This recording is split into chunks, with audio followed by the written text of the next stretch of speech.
Quel message pouvez-vous délivrer aux amateurs d'alpine? C'est pas plus bête de garder les alpines que des actions en bourse.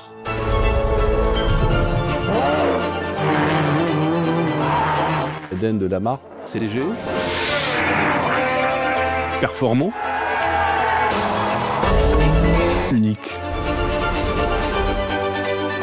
et surtout très agréable à conduire.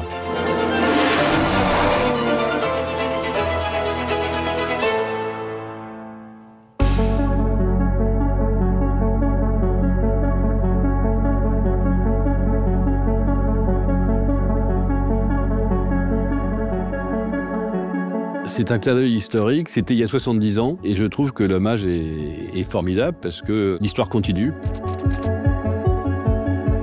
3 alpines bleu, blanc, rouge, c'était très important pour mon père qui voulait absolument représenter la France.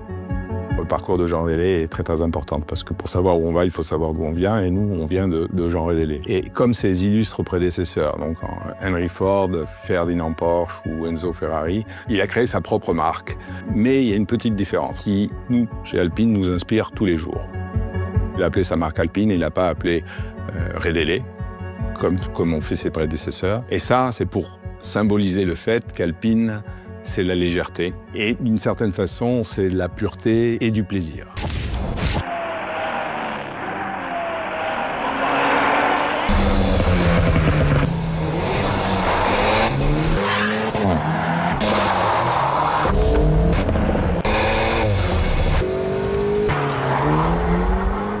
Papa a choisi d'appeler la marque Alpine en souvenir de ses victoires dans les Alpes et surtout la Coupe des Alpes qu'il avait remportée sur une 4 chevaux en 54. Mon père a lancé Alpine parce qu'il a beaucoup couru en 4 chevaux et il s'était aperçu que la 4 chevaux avait un potentiel merveilleux, mais qu'en faisant une voiture un peu plus légère, en utilisant des matériaux modernes pour l'époque, il pouvait avoir une voiture sportive plus performante. Pour anecdote amusante, au 1055, il courait sur une Alpine à 106. Il finit la course avec 1 heure d'avance sur les 4 chevaux d'usine, ce qui démontrait la performance de la voiture plus légère que la 4 chevaux. Il disait souvent, après avoir fait un tour dans les Alpes au volant de ses voitures, « Je me suis bien amusé ». C'est banal, mais c'est fondamental. Cette valeur-là de « je me suis bien amusé », c'est ce que nous, on veut transmettre à nos clients quand ils vont conduire les voitures ou avoir une expérience, quelle que soit avec le monde alpine. Et 2, c'est nous-mêmes, nous voulons bien nous amuser en faisant le travail, en développant les voitures. Parce que si on s'amuse bien, les clients vont le ressentir à travers le produit.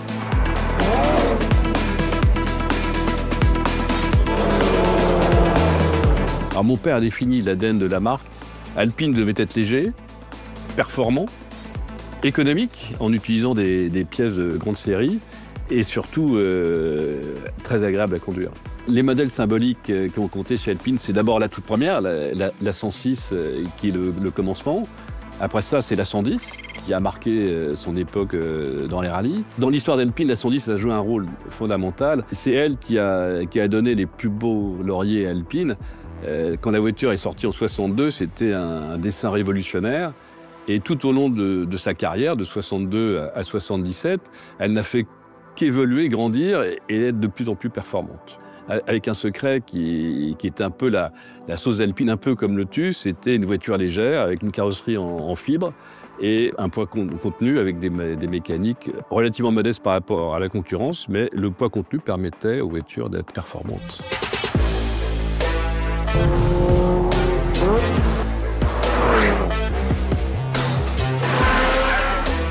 Nous avons 3 principaux défis. Le premier, c'est bien sûr lancer une gamme produit. Parce qu'aujourd'hui, nous avons la 110, qui est notre voiture iconique, mais avec les ambitions que nous n'allons pas pouvoir n'avoir que la 110. Le premier défi, lancer 7 produits dans les 7 prochaines années, dans le monde de l'électrique, parce que ça, c'est un autre défi technologique. On veut montrer qu'on peut donner du plaisir, on peut donner de la sportivité dans le monde de l'électrique. Au contraire, on peut même mieux faire que ce qui se fait aujourd'hui. Deuxième défi, il faut développer un réseau de distribution.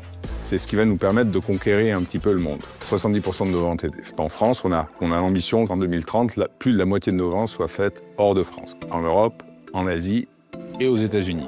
Troisième aspect, c'est peut-être le plus difficile, c'est celui de créer une marque. Aujourd'hui, la connaissance de la marque, la désirabilité de la marque est très forte en France. Mais dès qu'on passe les frontières, c'est beaucoup moins évident. Donc il faut qu'on arrive à créer cette envie, cette reconnaissance de la marque pour la positionner dans la marque premium. Ça se fait avec un travail de tous les jours, les événements, en connaissant nos clients, avec beaucoup de communication, mais aussi, et ça c'est l'aspect un petit peu le socle d'Alpine, à travers la compétition.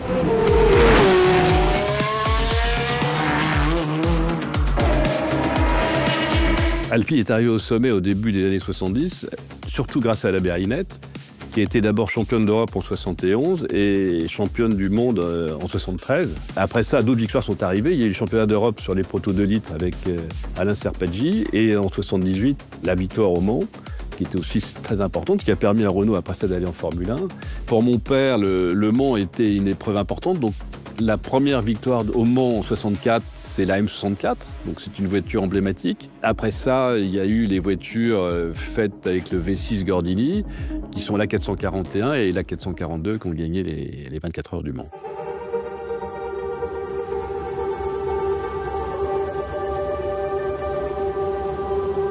En 1995, mon père voit Renault décider d'arrêter la production d'Alpine, c'était pour lui un peu un crève-cœur.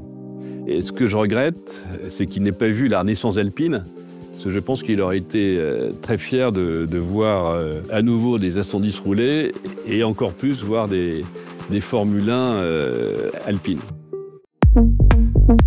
C'est la compétition qui nous permet, d'un côté, de nous faire un peu plus connaître dans le monde entier, puisque la Formule 1 en particulier a une audience dans le monde entier, qui aussi nous permet de transposer dans les équipes d'Alpine l'état d'esprit de passion et de compétition, de vouloir toujours faire mieux, de toujours être devant.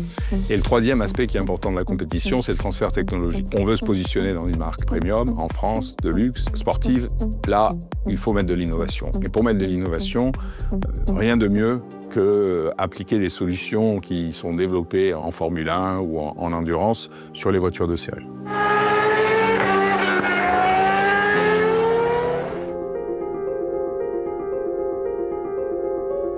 Le 390, c'est le deuxième véhicule du Dream Garage. C'est un véhicule électrique, c'est un véhicule qui veut aller conquérir certains marchés, puisque c'est un véhicule sport fastback. On dit que c'est une voiture de course dans un costume de soirée, et c'est un peu ça.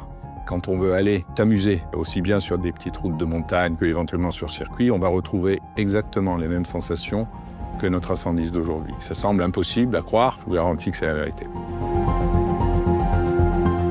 Cette année, on fête les 70 ans d'Alpine, mais toute Alpine est dédiée à ce qui va se passer dans les 7 prochaines années. Ces 7 prochaines années-là, aussi bien au niveau du produit qu'au niveau de la distribution et de la marque, sont celles qui vont nous permettre de mettre Alpine dans le Gotha des marques automobiles et de faire d'Alpine un petit peu l'étoile française dans ce domaine.